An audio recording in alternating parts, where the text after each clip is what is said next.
Hello मेरे प्यारे achievers. मैं हूं प्रभात कुमार बेहरा, तुम्हारा केमिस्ट्री टीचर। हम केमिकल बॉन्डिंग में आज एक और इम्पोर्टेंट टॉपिक डिस्कस करने जा रहे हैं जो कि हाइब्रिडाइजेशन है और इंटरमिक्सिंग ऑफ एटॉमिक ऑर्बिटल या ओवरलैपिंग ऑफ एटॉमिक ऑर्बिटल में हमने क्या देखा था। दो अलग अलग एटम के ऑर्बिटल्स इंटरमिक्स हो रहे हैं, चाहे उसमें एस एस इंटरमिक्स हो रहा है या एस पी हो रहा है या पी पी हो रहा है। फिर हाइब्रिडेशन क्या है? तो हाइब्रिडेशन जो होता है, एक ही एटम के कौन कौन से ऑर्बिटल पार्टिसिपेट करते हैं। और हाइब्रिडेशन नाम तुमने पहले भी सुना होगा, बायोलॉजी में सुना होगा। याद करो, हाइब्रिडेशन क्या होता है? बेटर रिजल्ट देने के लिए, एक बेटर रिजल्ट देने के लिए हाइब्रिडेशन का यूज किया जाता है। मान लो जैसे एक मैंगो और एक मैंगो जैसे सिमिलर, मान लो एप्पल है, उसके बीच में हाइब्रिडेशन किया जा सकता है। बट मैंगो मैंगो आइडेंटिकल के बीच में हाइब्रिडेशन नहीं होता। तो इसे एस एस ओवरलैपिंग होता है, बट एस एस हाइब्रिडेशन कभी नहीं होता। एस पी हाइब्रिडेशन जरूर होता है। ठीक है, तो यहाँ पे जो है इंटरमिक्सिंग तो होता है और एक ही एटम के जो ऑर्बिटल्स होते हैं उनका इंटरमिक्सिंग होता है, बट आइडेंटिकल नहीं, वो अलग अलग एटॉमिक ऑर्बिटल होते हैं। ठीक है, तो चलो आज हम हाइब्रिडेशन के बारे में डिटेल में डिस्कस करने जा रहे हैं। तो नेक्स्ट देखो, हाइब्रिडेशन का डेफिनेशन क्या है। डेफिनेशन है, it is the process of intermixing of dissimilar atomic orbital. जैसे मैंने बताया, एस एस नहीं होगा, एस पी हो सकता है, पी पी नहीं होगा। ठीक है, dissimilar atomic orbitals of an atom having comparable energies. तो यहाँ पे जो जो ऑर्बिटल्स यूज होते हैं उनका एनर्जी क्या होना चाहिए? कंपेरेबल होना चाहिए, आइडेंटिकल नहीं, कंपेरेबल होना चाहिए to form a new set of orbitals of identical energy. जो एटॉमिक ऑर्बिटल इंटरमिक्स होने जा रहे हैं उनका एनर्जी क्या है? कंपेरेबल है। बट जो मॉलिक्यूलर ऑर्बिटल बनते हैं, जो हाइब्रिड ऑर्बिटल बनते हैं, उनका एनर्जी क्या होना चाहिए? आइडेंटिकल होना चाहिए, है ना। तो आइडेंटिकल सिर्फ एनर्जी नहीं, शेप भी होना चाहिए। तो उनको क्या बोला जाता है? Hybrid orbital. डेफिनेशन समझ आया? अब उसके बाद चलते हैं।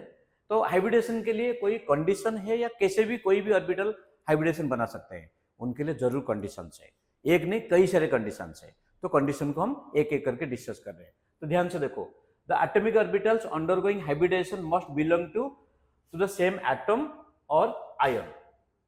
ठीक है, तो एक ही एटम के जो भी ऑर्बिटल्स, और कहां पर होना चाहिए? वैलेंस शेल में होना चाहिए। ठीक है, चाहो तो आप क्विकली स्क्रीनशॉट ले लो। तो एक ही एटम के या आयन के ऑर्बिटल्स, वो भी आउटरमोस्ट शेल के ऑर्बिटल्स होना चाहिए। Next, hybridisation never takes place in isolated atom. ये कब होगा? कंबाइंड फॉर्म में होगा, but it occurs only in the combined form. Isolated atom का हाइब्रिडेशन नहीं होता, जब वो किसी दूसरे के साथ मिक्स होने जा रहे हैं तब जाके हाइब्रिडेशन होता है। The atomic orbitals undergoing hybridisation must have nearly same energies. Energy क्या होना चाहिए? आसपास में होना चाहिए। एस पी के बीच में होगा, एस डी के बीच में कभी नहीं होगा, क्योंकि एस डी के बीच में एनर्जी ज्यादा है। The orbitals undergoing hybridisation can be empty, half filled और फुल फील्ड। जैसे हमें पता है एक ऑर्बिटल में दो इलेक्ट्रॉन होते हैं।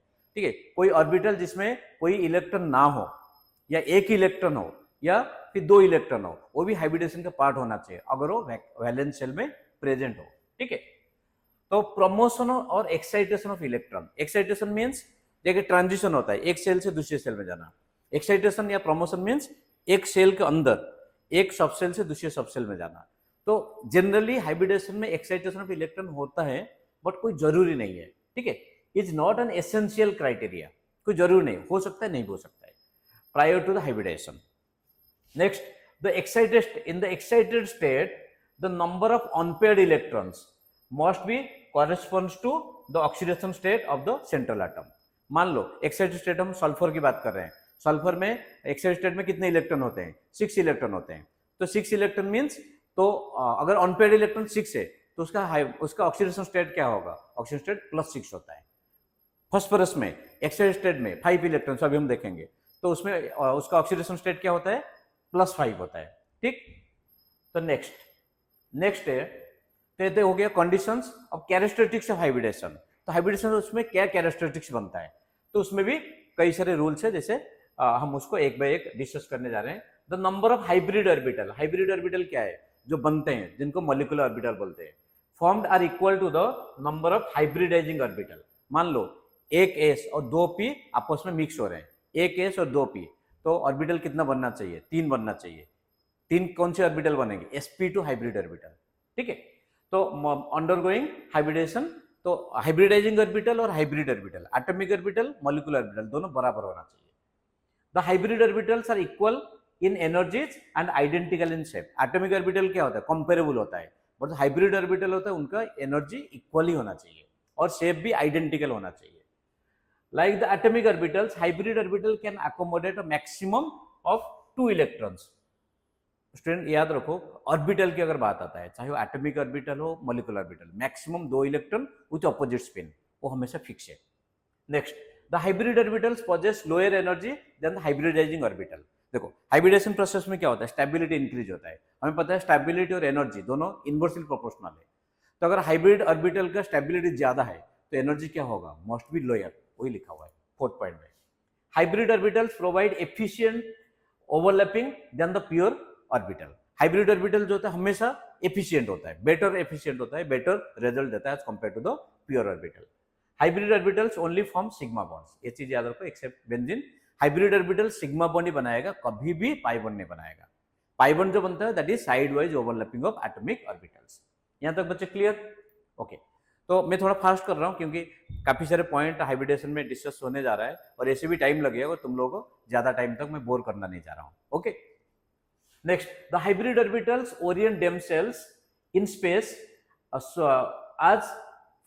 far as possible so as to minimize the energy and maximize as far as possible so as to minimize the energy and maximize the stability। मतलब मान लो 3 हाइब्रिड ऑर्बिटल है, वो ऐसे ओरिएंट होंगे सो दैट उनके बीच में डिस्टेंस कम होगा। Reason क्या है, डिस्टेंस कम होने के पीछे रीजन क्या है, क्योंकि डिस्टेंस अगर कम होगा तो ऑर्बिटल मींस उसमें इलेक्ट्रॉन ही तो होते हैं ना, आपस में तो रिपल्सन होगा। अगर आपस में रिपल्सन होगा, रिपल्सन को मिनिमाइज करने के लिए उनको डिस्टेंस को कम करना पड़ेगा। अगर डिस्टेंस कम होगा तो रिपल्सन कम होगा, स्टेबिलिटी ज्यादा होगा। ठीक, if all the hybrid orbitals after overlapping with orbitals of surrounding atom cation contain bond pair, okay, so it contain bond pair of electrons, then the molecule assumes regular shape। तो इसका मतलब क्या है, ये जो पॉइंट है point number 8 simple सा point है। तो हमने जैसे बताया कोई भी एटम के सराउंडिंग में इलेक्ट्रॉन जो होते हैं पेयर्ड फॉर्म में होते हैं या फिर लोन पेयर होता है, शेयर्ड पेयर होता है या फिर लोन पेयर होता है। ठीक है, तो अगर कोई एटम के सराउंडिंग में ओनली शेयर्ड पेयर है तो उसको रेगुलर शेप बोला जाएगा। और शेप और ज्योमेट्री के बीच में जो डिफरेंस है उसको हम एक नेक्स्ट क्लास में डिस्कस करेंगे, नेक्स्ट वीडियो में डिस्कस करेंगे। तो अगर किसी एटम के सराउंडिंग में लोन पेयर और बॉन्डेड एटम दोनों है तो उसको फिर क्या बोला जाएगा, इरेगुलर शेप होगा। Regular shape only bonded atom, irregular shape bonded atom plus lone pair. ठीक, तो ही लिखा हुआ है। तो contents lone pair and bonded atom, उसको फिर क्या बोला जाएगा, इरेगुलर शेप और डिस्टॉर्टेड शेप बोला जाता है। Hybridisation is a theoretical concept, ये तो पता ही है, थियोरेटिकल कॉन्सेप्ट है। हाइब्रिडेशन इज एन एंडोथर्मिक, क्योंकि जब हाइब्रिडेशन होता है, हमने क्या बताया, हाइब्रिडेशन के वजह से स्टेबिलिटी इंक्रीज होता है। अगर स्टेबिलिटी इंक्रीज होगा तो एनर्जी डिक्रीज होगा, energy has to be release. अगर एनर्जी रिलीज होता है तो क्या होगा, एंडोथर्मिक एनर्जी रिलीज होता है। ठीक है, और इसमें एटॉमिक ऑर्बिटल जो इंटरमिक्स होते हैं तो उसके वजह से क्या होता है, कुछ एनर्जी सराउंडिंग से ऑब्जर्व भी होता है। तो अगर एनर्जी सराउंडिंग से ऑब्जर्व हो रहा है तो उसे क्या बोलोगे, एंडोथर्मिक प्रोसेस बोलोगे। नेक्स्ट, तब आते हैं प्रोसेस ऑफ हाइब्रिडेशन। हाइब्रिडेशन के लिए क्या प्रोसेस होता है उसमें थोड़ा सा हम दे दिए। तो फर्स्ट है प्रमोशन और एक्साइटेशन। ठीक है, हमेशा जरूर नहीं है कि प्रमोशन एक्साइटेशन होगा ही, but in general promotion excitation होता है। और जैसे मैंने बताया था, central atom contains number of unpaired electrons equal to its oxidation state in the ground state. Then promotion excitation of electrons from inner field orbital to the outer vacant orbital must take place. जैसे हम carbon की यहाँ पे बात कर रहे हैं, तो कार्बन का एटॉमिक नंबर 6 है, तो इसमें इलेक्ट्रॉनिक कन्फिगरेशन क्या है, 1s2 2s2 ये 1s2 2s2 2p 1s2 2s2 2p2 ये 0 है। ठीक है, 1s2 2s2 2p2 ये ग्राउंड स्टेट में है।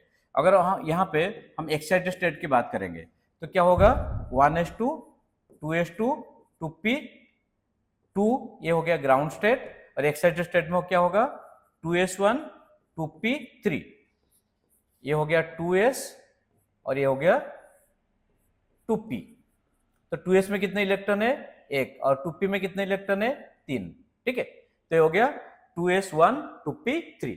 तो इसका मतलब क्या है, फर्स्ट हो गया प्रमोशन और एक्साइटेशन ऑफ इलेक्ट्रॉन।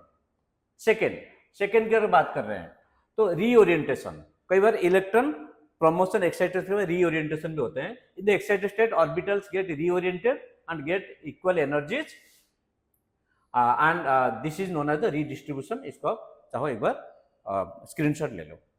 तो उसके बाद intermixing and regeneration. The excited reoriented orbitals undergo intermixing and regenerate equal number of new orbitals called hybrid orbital। ठीक है, जो प्रोसेस हम डिस्कस किया उसको मैंने समराइज कर दिया, नोट बना दिया, सो दैट तुम इसको स्क्रीनशॉट लेके और खुद से नोट्स बना लो स्कूल के एग्जाम में या कहीं पे भी। मैं इतना बोल रहा हूँ, यहाँ पे जितने डिटेल में दिया है तो आप एक बुक से नहीं मिलेगा, आपको 2-3 बुक रेफर करना पड़ेगा इतने इन्फॉर्मेशन लेने के लिए। ये सारे पूरे इन्फॉर्मेशन मैंने दे दिया है, हाइब्रिडेशन का पूरे इन्फॉर्मेशन दे दिया, चाहे कंडीशन हो या कैरेक्टरिस्टिक्स हो या फिर यहाँ पे जो स्टेप्स है, मैकेनिज्म इसको बोलते हैं, ये सारी चीज दे दिया है। ठीक, तो उसके बाद अब आते हैं नेक्स्ट टाइप्स ऑफ हाइब्रिडेशन। तो अभी हम केमिकल बॉन्डिंग में जो टाइप्स ऑफ हाइब्रिडेशन, इसमें 6 टाइप्स के हैं। sp देख सकते हो, sp, sp2, sp3, sp3d, sp3d2, sp3d3, कितने हो गए? 6 टाइप्स के हो गए। और dsp2 भी है, तो आगे हम उसको कोऑर्डिनेशन कंपाउंड में डिस्कस करेंगे। कितने टाइप के हो गए? अभी हम 6 टाइप के हाइब्रिडेशन के बारे में डिस्कस करने जा रहे हैं। ठीक, तो अब चलो फर्स्ट जो हाइब्रिडेशन है that is the type sp। So sp नाम से क्या लग रहा है, 1s और 1p orbitals lead to the 2 hybrid orbitals. 2 atomic orbital अगर मिक्स होंगे 2 हाइब्रिड ऑर्बिटल बनेगा। ठीक है, तो known as sp hybrid orbitals. The suitable orbitals for sp hybridisation are s and pz, क्योंकि प्रॉपर्ली ओरिएंटेड होते हैं, px py नहीं pz होता है। और the hybrid orbitals are lie along the z axis. Each sp hybrid orbital has 50% s character and 50% p character. हमने क्या बताया, sp तो 2 ऑर्बिटल है, जब 2 ऑर्बिटल है तो एक का परसेंटेज कैरेक्टर कितना होगा, दोनों का 50% ईच होगा, क्योंकि 2 ही ऑर्बिटल है, दोनों का 50% ईच होगा। तो इसका एग्जाम्पल क्या है, बेरिलियम क्लोराइड, कार्बन डाइऑक्साइड और फॉर्मेशन ऑफ एथिलीन, ये उनका एग्जाम्पल है। ठीक है, सो BeCl2, CO2 एंड C2H2, ये तीनों एग्जाम्पल है। नेक्स्ट BeCl2, अगर पूछोगे कि BeCl2 कैसे लिखेंगे, बेरिलियम 4 इलेक्ट्रॉन्स होता है, 1s2 2s2, ये हो गया ग्राउंड स्टेट। और एक्साइटेड स्टेट में क्या होगा, एक्साइटेड स्टेट में 2s का जो इलेक्ट्रॉन है, 2 इलेक्ट्रॉन है, तो एक इलेक्ट्रॉन प्रमोट हो जाएगा, एक्साइटेड हो जाएगा, कहाँ पे, 2p को। अब देखो कितने अनपेड इलेक्ट्रॉन बचे हैं, 2 ही अनपेड इलेक्ट्रॉन बचे हैं। अगर 2 अनपेड इलेक्ट्रॉन है तो 2 अनपेड इलेक्ट्रॉन अब इंटरमिक्स होंगे किसके साथ, क्लोरीन के। एक क्लोरीन में कितने है, 3p5 होता है, मीन्स एक इलेक्ट्रॉन अनपेड है। जो क्लोरीन के एक इलेक्ट्रॉन अनपेड है और इसके एक इलेक्ट्रॉन अनपेड है, तो साथ में फिर मिलकर क्या बनाएंगे, BeCl2 बनाएंगे। समझे? तो यहाँ पे एक्साइटेड स्टेट में आना जरूरी है। नेक्स्ट, तो इसका अगर देखोगे sp, ये हो गया s ऑर्बिटल और ये हो गया p ऑर्बिटल, ये हो गया p ऑर्बिटल, तो ये मिलके क्या बना है, sp। तो sp ऑर्बिटल बना है, तो sp ऑर्बिटल जो शेप है, इसमें बॉन्ड एंगल कितना होगा, 120 डिग्री बॉन्ड एंगल होगा। और इस शेप का नाम क्या है, लीनियर शेप है। देख पा रहे स्टूडेंट, sp हाइब्रिड ऑर्बिटल का शेप क्या है, लीनियर शेप है। क्विक नेक्स्ट, sp2 हाइब्रिडेशन, इसमें क्या है, 1s और 2p, 1s और 2p, तो कितने ऑर्बिटल बनेंगे, 3 sp2 हाइब्रिड ऑर्बिटल्स बनेंगे, which are coplanar and directed at the angle of 120 degree, 120 degree bond angle, और उसका शेप क्या होगा, ट्राइगोनल प्लानर। देख लो, ठीक है, एक s हो गया, देख पा रहे हो, एक s हो गया, और ये px py, ये हो गया ट्राइगोनल प्लानर। ठीक है, ट्राइगोनल प्लानर। और बॉन्ड एंगल कितना है, देख लो, बॉन्ड एंगल वहां पे 120 डिग्री लिया है। चाहो तो क्विकली इसके स्क्रीनशॉट ले सकते हो। तो उसके बाद फिर देखते हैं, तो इसमें sp2 मींस कितने ऑर्बिटल हो गए, 3 ऑर्बिटल हो गए। तो एक का परसेंटेज कितना होगा, एक का परसेंटेज होगा 33%। ठीक है, तो s हो गया 33 और p कितना हो गया 67% हुआ, 33.3 और ये 66.7, तो अप्रोक्सीमेटली 67 एंड 33। तो एग्जाम्पल BeCl3, सपोज हम बोरॉन की बात कर रहे हैं, बोरॉन में कितने इलेक्ट्रॉन है, 5 है, तो 1s2 2s2 2p1, 1s2 2s2 2p1, ये हो गया ग्राउंड स्टेट। एक्साइटेड स्टेट में क्या होगा, एक्साइटेड स्टेट में 2s and 2p, 2s and 2p, 2s में एक इलेक्ट्रॉन है, 2p में 2 इलेक्ट्रॉन है, तो कितने इलेक्ट्रॉन टोटल हो गए, 3 इलेक्ट्रॉन हो गए। ये 3 अनपेड इलेक्ट्रॉन, फ्लोरीन के एक अनपेड इलेक्ट्रॉन 2p में है, तो उनके साथ मिल जाएंगे, तो एक अनपेड इलेक्ट्रॉन एक फ्लोरीन के साथ, 3 अनपेड इलेक्ट्रॉन 3 फ्लोरीन के साथ या क्लोरीन के साथ, फ्लोरीन क्लोरीन कुछ भी ले सकते हो, तो BCl3 हो जाएगा या फिर BF3 बन जाएगा, समझ है। Similarly formation of ethane, ethane नहीं ethene, formation of ethene C2H4 alkene है ना, फॉर्मेशन ऑफ इथीन तो C2H4, तो ये समझ है। इसका शेप भी आपने देख लिया 120 डिग्री। ओके, चलो अब नेक्स्ट में चलते हैं। sp3, तो sp3 में क्या होगा, sp3 में एक देखो ये जो बनेगा 1s और कितने 3p, 1s एंड 3p, तो कितने बनेंगे, टोटल 4 बनेंगे। 4 कौन सी बनेंगे ना, sp3 ऑर्बिटल्स बनेंगे। तो ये कहां पर डायरेक्टेड होंगे, towards the corner of the tetrahedron, regular tetrahedron, और जिसका बॉन्ड एंगल कितना होगा, बॉन्ड एंगल होगा 109 डिग्री 28 मिनट। देख रहे हो, ये हो गया s, और यहाँ पे कोई ऑप्शन ही नहीं होगा, इसलिए ऑप्शन नहीं होगा, तीनों p ऑर्बिटल यूज हो रहे हैं, px py pz, तो ये हो गया रेगुलर टेट्राहेड्रन जिसमें बॉन्ड एंगल 109 डिग्री 28 मिनट, और उसको इन जनरल 109.5 डिग्री बोल सकते हैं, क्योंकि 1 डिग्री कितना मिनट होता है, 60 मिनट होता है, तो 28 minute means that is almost half degree. ठीक, तो ये हो गया। तो tetrahedron are always close to the expected theoretical angle that is 109 degree 28 minute. Okay, तो इसमें और क्या देख सकते हो, एस कैरेक्टर कितना होगा, तो टोटल sp3 टोटल 4 ऑर्बिटल है, तो एस कैरेक्टर कितना होगा, एस का परसेंटेज कितना होगा, एस का होगा एस कैरेक्टर 25% और p कितना होगा, p कितना होगा 75%। तो एग्जाम्पल मीथेन CH4, चलो मीथेन का देख लेते हैं। कार्बन ग्राउंड स्टेट में 1s2 2s2 2p2, ये हो गया ग्राउंड स्टेट। एक्साइटेड स्टेट में क्या होगा, एक्साइटेड स्टेट में जो 2s है उसमें एक इलेक्ट्रॉन रहेगा और 2p में 3 इलेक्ट्रॉन चले जाएंगे, 2s में एक और 2p में 3 इलेक्ट्रॉन, तो कितने अनपेड इलेक्ट्रॉन रहे, 4, तो 4 अनपेड इलेक्ट्रॉन 4 हाइड्रोजन के अनपेड इलेक्ट्रॉन से कंबाइन करेंगे, तो क्या बनेगा sp3 और that is tetrahedral shape. NH3 भी बोल सकते हो, NH3 में एक लोन पेयर होगा, उसको डिस्कस करेंगे। वाटर में 2 लोन पेयर है, 2 बॉन्डेड एटम है, या फिर अल्केन C2H6, ये समझ है। अब नेक्स्ट फटाफट चलते हैं, नेक्स्ट में क्या है, sp3 का ये शेप डिस्कस हो चुके हैं ऑलरेडी। अब जाते हैं sp3d, तो sp3d में क्या है, यहाँ पे ये देख लो 1s 3p एंड 1d, तो क्या हो गया sp3d, तो कितने टोटल ऑर्बिटल हो गए, 5 ऑर्बिटल्स हो गए, which are directed towards the corner of the trigonal bipyramidal. ठीक है, तो ट्राइगोनल बाइपिरामिडल में क्या है, 5 sp3d ऑर्बिटल्स है, तो यहाँ पे टोटल अगर 5 ऑर्बिटल्स है, टोटल कितने हैं 5 ऑर्बिटल्स है, s का परसेंटेज कैरेक्टर कितना होगा 20%, p का कितना होगा 20 into 3, तो 20% s, 60% p एंड 20% d, ये समझ है।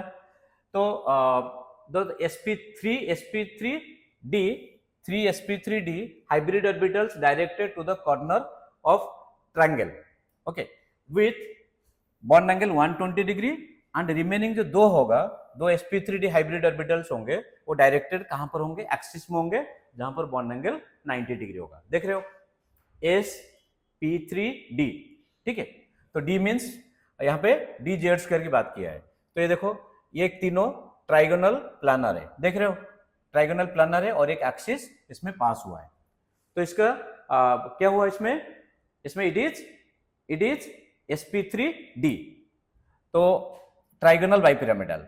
ट्राइगोनल बाइपिरामिडल कैसे होगा, ये ट्राइगोनल प्लानर एक्सिस अगर पास किया, इनको ज्वाइन करो, टॉप और बॉटम से ज्वाइन करो, इसमें क्या हो जाएगा, that will be the 90 degree bond angle, और इक्वेटोरियल प्लेन में 120 डिग्री बॉन्ड एंगल। ओके, तो फॉर्मेशन ऑफ PCl5। अब देखते हैं फॉस्फोरस का कितना है 15 है, तो 15 means 1s2 2s2 2p6 3s2 3p3, ये हो गया ग्राउंड स्टेट। अब एक्साइटेड स्टेट में क्या होगा 3s 3p, और 3 में हमें पता है d भी होता है, 3p एंड 3d। तो एक्साइटेड स्टेट में जो भी आउटर मोस्ट शेल में इलेक्ट्रॉन होते हैं those are trying to be present in the unpaired form. कितने अनपेयर्ड इलेक्ट्रॉन हो गए? 5 हो गए। और ये 5 अनपेयर्ड इलेक्ट्रॉन, एक s में है, 3 p में है, एक d में है, तो इसका नाम क्या होगा? sp3d, sp3d। ठीक है, तो इसका sp3d क्यों होगा? क्योंकि ये एक एक अनपेयर्ड इलेक्ट्रॉन एक एक क्लोरीन साथ कंबाइन करेंगे, तो नाम क्या हो गया? PCl5, और उसका शेप जो है ट्राइगोनल बाइपिरामिडल।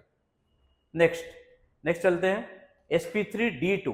तो sp3d2 इसमें बहुत ज्यादा बताने की जरूरत नहीं है, एक s होगा, 3 p होंगे और दो d ऑर्बिटल्स है। टोटल कितना हो गया? 6 हाइब्रिड ऑर्बिटल जो कि रेगुलर ऑक्टाहेड्रन की तरफ वो डायरेक्ट कर रहे हैं।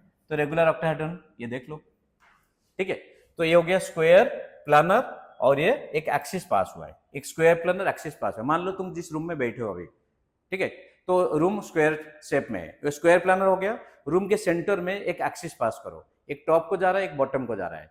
जो टॉप में जा रहा है इसको 4 कॉर्नर साथ ज्वाइन करो, और जो बॉटम में है ये 4 स्क्वायर प्लानर कॉर्नर से ज्वाइन करो, ये जो शेप बनेगा दैट इज ऑक्टाहेड्रन। तो यहाँ पे बॉन्ड एंगल क्या होगा? तो यहाँ पे एक्सियल इक्वेटोरियल कोई कॉन्सेप्ट नहीं होगा, सारे बॉन्ड एंगल एक जैसे ही होंगे, दैट इज 90 डिग्री। देख पा रहे हो, ये सारे बॉन्ड एंगल जो हमने यहाँ पे दिखाया है, सारे बॉन्ड एंगल कितने होंगे? बॉन्ड एंगल 90 डिग्री होंगे, ठीक है।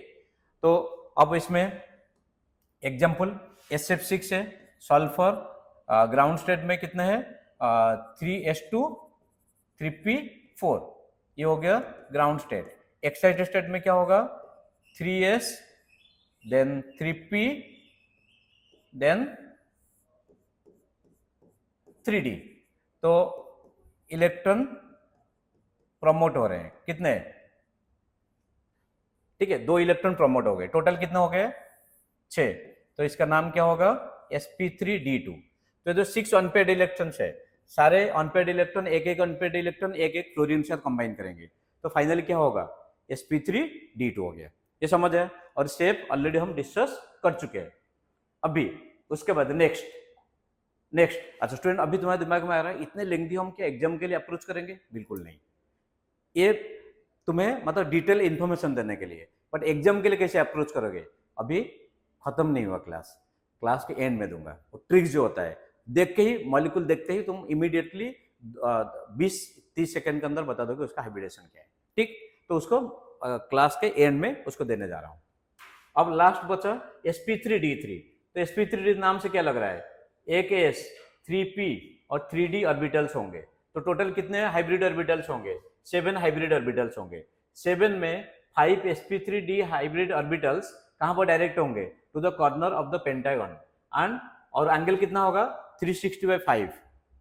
एक अगर पेंटागन है तो 360/5 72 degree, and remaining 2 sp3d3 hybrid orbitals कहां पर डायरेक्ट होंगे? Directed at right angles to the plane of pentagon above and below. तो ये देख लो, ये देख पा रहे हो, ये क्या हो गया? पेंटागोनल प्लानर हो गया। और ये जो एक्सिस है, एक तो ये हो गया और ये एक ये हो गया, ये दोनों एक्सियल है। मान लो ये जो रूम में बैठे हो, ठीक है, ये पेंटागोनल शेप है, पेंटागोनल शेप है, और एक एक्सिस पास हुआ है। तो टॉप से 5 कॉर्नर को ज्वाइन करो, बॉटम से 5 कॉर्नर को ज्वाइन करो, तो ये हो गया पेंटागोनल बाइपिरामिडल। पिरामिड एक ऊपर हो गया, एक नीचे हो गया, पेंटागोनल बाइपिरामिडल। बॉन्ड एंगल कितना होगा? 360/5 72, और एक्सियल तो हमेशा 90 डिग्री होता है। यही शेप यहाँ पे ड्रॉ किया, चाहो तो आप इसको स्क्रीनशॉट ले लो।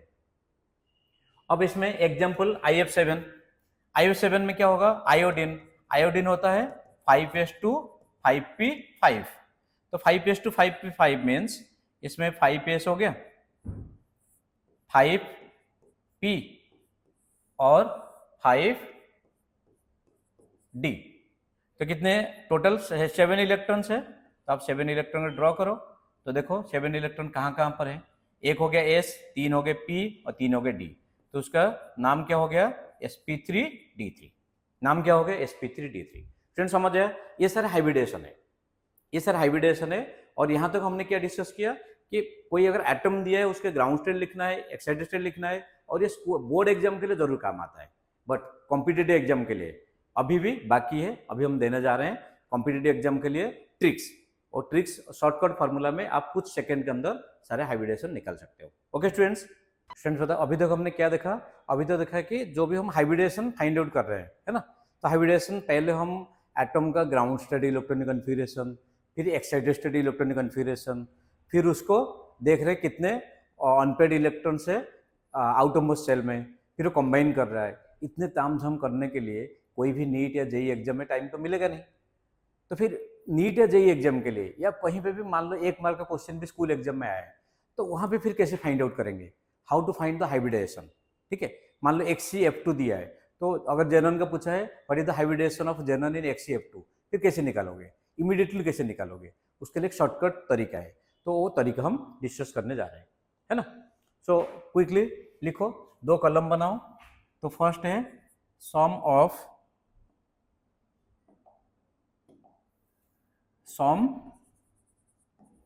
ऑफ बॉन्डेड एटम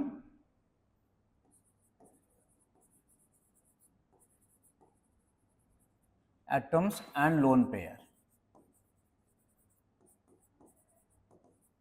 और ऐसे लिख सकते हो sigma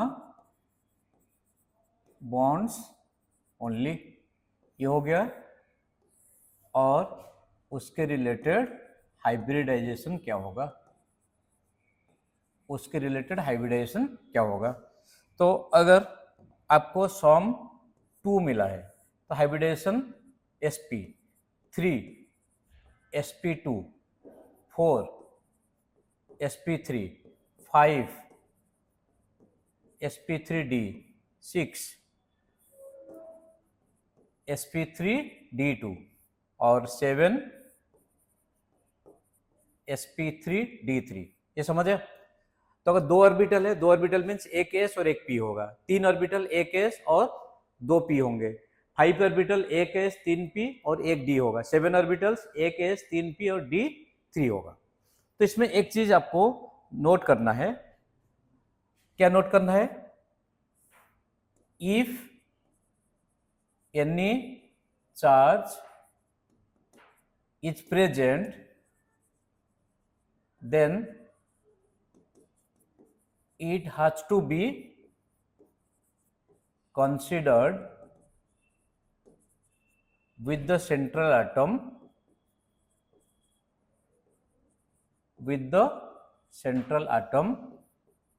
for using this formula.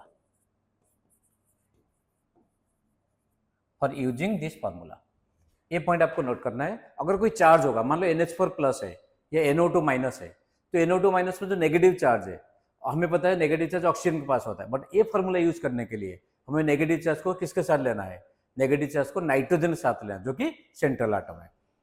समझ है? यहां तक क्लियर? ओके, अब इसका यूज करते हैं। सबने नोट कर लिया? अब क्या यूज करना है? सपोज हमें दिया गया है NH4 प्लस NO2 माइनस, जो अंडरलाइंड एलिमेंट है उनके हाइब्रिडेशन फाइंड आउट करना है ना। तो SO3 और PO4 -3 XCF2 XCOF4 XCEO2F2, ये जो अंडरलाइंड एलिमेंट है इनके हमें हाइब्रिडेशन फाइंड आउट करना है। तो फर्स्ट हमें देखना है बॉन्डेड एटम कितने हैं, लोन पेयर कितने हैं, सॉम कितने हैं और उसका हाइब्रिडेशन क्या होगा। ठीक है, तो NH4 प्लस में तो एक पॉजिटिव चार्ज है, इसको किसके साथ रखना है? नाइट्रोजन के साथ रखना है। नाइट्रोजन में कितने इलेक्ट्रॉन थे? 5 इलेक्ट्रॉन थे। प्लस मीन्स एक इलेक्ट्रॉन लॉस हो गया। अब कितने इलेक्ट्रॉन रहे? 4 इलेक्ट्रॉन। हाइड्रोजन मोनोवैलेंट है, तो 4 इलेक्ट्रॉन 4 हाइड्रोजन के साथ बॉन्ड बना दिया। तो बॉन्डेड एटम अब कितने हो गए? 4। लोन पेयर 0, सॉम 4, हाइब्रिडेशन क्या हो गया? sp3। अब NO2 minus, nitrogen plus 5 electron थे, एक एक्स्ट्रा आ गया, मीन 6 इलेक्ट्रॉन हो गए। हर कोई ऑक्सीजन को 2 इलेक्ट्रॉन चाहिए, तो 2 ऑक्सीजन मीन्स 4 इलेक्ट्रॉन यूज हो गए। तो बॉन्डेड एटम कितने हैं? 2। और याद रखो बॉन्डेड एटम मीन्स चाहे वो सिंगल बॉन्ड हो, डबल बॉन्ड हो, ट्रिपल बॉन्ड हो, that will be considered as single bonded atom. तो बॉन्डेड एटम 2 है, तो 4 इलेक्ट्रॉन यूज होने बाद अब 2 इलेक्ट्रॉन बचते हैं, तो एक लोन पेयर हो गया। और टोटल सम कितने हो गए? 3 sp2. अब SO3 sulphur is the central atom, 6 electron है, ऑक्सीजन को 2 इलेक्ट्रॉन चाहिए, मीन्स 3 into 2 सारे इलेक्ट्रॉन यूज हो गए, ऑक्सीजन 6 इलेक्ट्रॉन यूज कर लिया, तो बॉन्डेड एटम कितने हो गए 3, लोन पेयर 0, सॉम 3, sp2. अब PO4 3-, फॉस्फोरस सेंट्रल एटम है, 3 इलेक्ट्रॉन एक्स्ट्रा है, फॉस्फोरस पास 5 इलेक्ट्रॉन थे, 3 इलेक्ट्रॉन एक्स्ट्रा मीन्स 8 इलेक्ट्रॉन हो गए, तो 8 इलेक्ट्रॉन और कितने ऑक्सीजन एटम प्रेजेंट है 4, तो 4 ऑक्सीजन 8 इलेक्ट्रॉन्स यूज हो गए, तो बॉन्डेड एटम कितने हो गए 4, लोन पेयर 0, सॉम 4, sp3. अब XCF2 जेनन central atom, noble gas, कितने इलेक्ट्रॉन होते हैं 8 इलेक्ट्रॉन होते हैं आउटरमोस्ट शेल में, है ना, तो 8 इलेक्ट्रॉन में 2 फ्लोरीन मोनोवैलेंट है, 2 फ्लोरीन के साथ यूज हो गए, कितने इलेक्ट्रॉन यूज हो गए 2, तो बॉन्डेड एटम कितने हो गए 2 इलेक्ट्रॉन यूज हुए, मीन्स अब कितने बचते हैं 6 इलेक्ट्रॉन बचते हैं, लोन पेयर 3, सॉम कितने हो गए 5, sp3d. तो यहाँ पे फटाफट देख लो, ऑक्सीजन 2 इलेक्ट्रॉन यूज करेगा, फ्लोरीन 4 इलेक्ट्रॉन, टोटल कितने हो गए 6 इलेक्ट्रॉन यूज हो गए, तो remaining bonded atom 5, remaining 2 means lone pair 1, सॉम 6, sp3d2. अब XCO2F2 ऑक्सीजन के साथ 2 into 2 4 इलेक्ट्रॉन यूज हो गए, और यहाँ पे 6 इलेक्ट्रॉन यूज हो गए, बॉन्डेड एटम 4 और लोन पेयर एक ही बचे क्योंकि 6 इलेक्ट्रॉन यूज हो चुके हैं, सॉम कितने 5 है, sp3d. समझे फ्रेंड, ये सारी चीज समझ है. तो ऐसे ही आप कोई भी अगर कंपाउंड दिया गया है या आयन दिया गया है उसके हाइब्रिडेशन आप फाइंड आउट कर सकते हो, उसमें जो सेंट्रल एटम प्रेजेंट होगा. ठीक, तो अब और कुछ एग्जांपल लेते हैं. मान लो कोई कार्बन कंपाउंड दिया है, कार्बन कंपाउंड दिया है और इसमें हर कोई कार्बन का आपको फाइंड आउट करना है हाइब्रिडेशन क्या है ना, तो हर कोई कार्बन के हाइब्रिडेशन आपको फाइंड आउट करना है. तो उसके बाद ये देखो, तो सिंपली इसमें आपको क्या फाइंड आउट करना है, बॉन्डेड एटम कितने हैं, कोई लोन पेयर तो है नहीं, तो कार्बन के पास 3 बॉन्डेड एटम है और 3 हाइड्रोजन और 1 कार्बन, तो हो गया sp3, इसमें 3 बॉन्डेड एटम, sp2, ये sp3, ये sp2, ये भी sp2, काउंट करके देख लो, है ना, तो sp2, इसमें 2 ही बॉन्डेड एटम है, sp, ये sp2, sp3 और ये sp. आपको इतने सारे एग्जांपल दे रहा हूं ना, तो आपको कोई भी बुक देखने की जरूरत नहीं है, सारे चीज आप कहीं पे मिल जाएगा, और सारे कोई ना कोई जो क्वेश्चन में ले रहा हूं सारे कोई ना कोई कॉम्पिटिटिव एग्जाम में आया हुआ है ना. I3- थोड़ा सा आपको लेकिन पेशेंस से देखना है. तो इसमें एक आयोडीन हो गया सेंट्रल, बाकी 2 आयोडीन पेरिफेरल हो गए, है ना. तो अब बताओ जो नेगेटिव चार्ज है सेंट्रल के पास होगा, तो सेंट्रल आयोडीन के पास 7 इलेक्ट्रॉन थे, 1 इलेक्ट्रॉन आ गया, मीन्स 8 हो गए, 8 में 2 इलेक्ट्रॉन यूज हो चुके हैं, बाकी कितने हैं 6 इलेक्ट्रॉन है, मीन्स लोन पेयर 3 हो गए, तो लोन पेयर 3 और बॉन्डेड एटम 2, टोटल कितने हो गए सम 5, sp3d, सम 5 sp3d. क्लियर, ये समझ आ रहा है. अच्छा, तो ऐसे ही आप कोई भी कंपाउंड का निकाल सकते हो. अब बताओ, और 2-3 एग्जांपल लिखते हैं. तो एक हो गया CH3 डॉट CCl3 डॉट. आप फिर पूछोगे सर ये CH3 डॉट CCl3 डॉट देने की क्या जरूरत है, चलो अब उसका जरूरत पता चलेगा. CH2 double dot CCl2 double dot, इसमें हर कोई कार्बन का फाइंड आउट करो.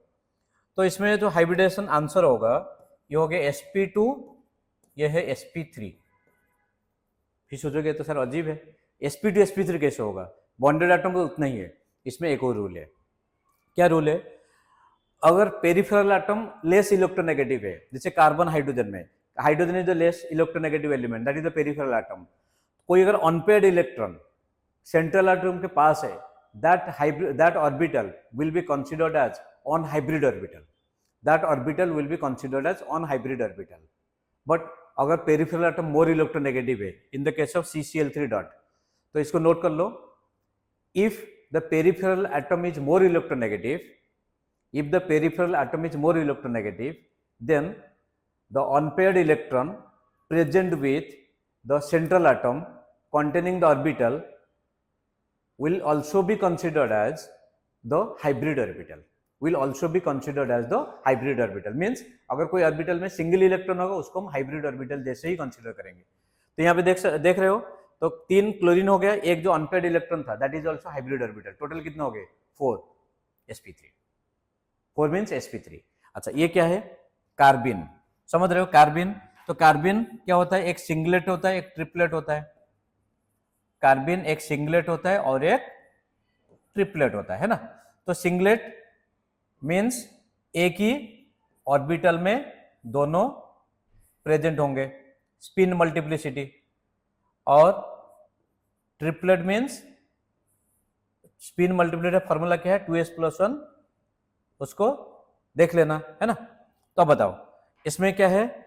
एक ऑर्बिटल में पेयर्ड इलेक्ट्रॉन है, तो टोटल कितने हो गए? Bonded atom 2, bonded atom 2, lone pair 1।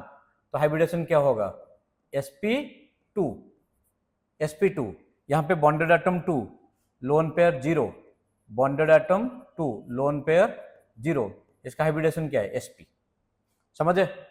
But वही केस अगर हम CCl2 के केस में देखेंगे, सिंगलेट, सिंगलेट है ना। तो सिंगलेट में आप देखो एक ऑर्बिटल में दोनों इलेक्ट्रॉन है, और ये ट्रिपलेट, ट्रिपलेट मीन्स दोनों ऑर्बिटल में सिंगल सिंगल इलेक्ट्रॉन है। अब ये मोर इलेक्ट्रोनेगेटिव एलिमेंट है, तो मोर इलेक्ट्रोनेगेटिव एलिमेंट मीन्स ये दोनों ऑर्बिटल को हम हाइब्रिड ऑर्बिटल जैसे ही कंसीडर करेंगे। ये sp3 हो गया और ये sp2 हो गया। समझ आ रहा है? तो ये सारी चीज हम कहां पे? हाइब्रिडेशन में ही देख रहे हैं। तो क्विकली इसको नोट कर लो और ये क्वेश्चन लिखो, PCl5 in gas and solid. तुम भी सोचोगे ये तो sp3d हाइब्रिडेशन में ऑलरेडी PCl5 डिस्कस कर चुके हैं, वो गैसियस फॉर्म में था। ठीक है, तो PCl5 गैसियस फॉर्म में, sp3d टोटल 5 ऑर्बिटल्स है। अब यहाँ पे हम सॉलिड फॉर्म में देखेंगे। Solid form means crystal lattice होता है। क्रिस्टल लैटिस मीन्स उसमें कैटायन और एनायन दोनों अलग अलग एग्जिस्ट करते हैं। तो PCl5 अगर क्रिस्टल लैटिस में होगा, PCl5 अगर क्रिस्टल लैटिस में होगा तो उसमें एक होगा PCl4+ और एक PCl6-, PCl4+, PCl6-। अब आप वो फॉर्मूला यूज करो। PCl4+ मीन्स उसमें टोटल बॉन्डेड एटम कितने? 4 है, लोन पेयर 0 होगा, तो sp3। और इसमें बॉन्डेड एटम 6 है, लोन पेयर 0 है, sp3d2। ये देख लिया? ठीक है, तो इसका मतलब PCl5 सॉलिड फॉर्म में और गैसियस फॉर्म में दोनों अलग है। गैसियस फॉर्म में sp3d, सॉलिड फॉर्म में sp3 and sp3d2 that will be exist in the form of PCl4+ and PCl6-। Student इतने सारे इन्फॉर्मेशन तुम लोग मिल गए है ना, हाइब्रिडेशन को लेके इतने सारे इन्फॉर्मेशन मिल गए। तो कोई अगर स्टूडेंट बोर्ड के लिए तैयारी कर रहे हो तो स्टार्टिंग वाला पार्ट देख लो, कोई अगर कॉम्पिटिटिव एग्जाम के लिए तैयारी कर रहे हो ये सारी चीज देख लो। और ड्रागोस रूल को लेके एक और वीडियो जरूर बनाएंगे, और शेप ज्योमेट्री उसका भी अलग से ही क्लास होगा। ओके स्टूडेंट्स, आई होप ये जो भी इन्फॉर्मेशन मैंने तुम्हें दिया ये सारे कंप्लीट इन्फॉर्मेशन है हाइब्रिडेशन को लेके। अब कोई भी मॉलिक्यूल का, चाहे कार्बन कंपाउंड या कोई भी मॉलिक्यूल हो, उसको आराम से आप निकल सकते हो, है ना। तो ट्रिप में ये कार्बिन भी दे दिया, फ्री रेडिकल भी दे दिया, सारी चीज मिल गया। लेके आराम से प्रीवियस ईयर क्वेश्चन करो या कोई भी क्वेश्चन बैंक उठा के क्वेश्चन सॉल्व करो। Okay students, wishing all of you very all the best, God bless you.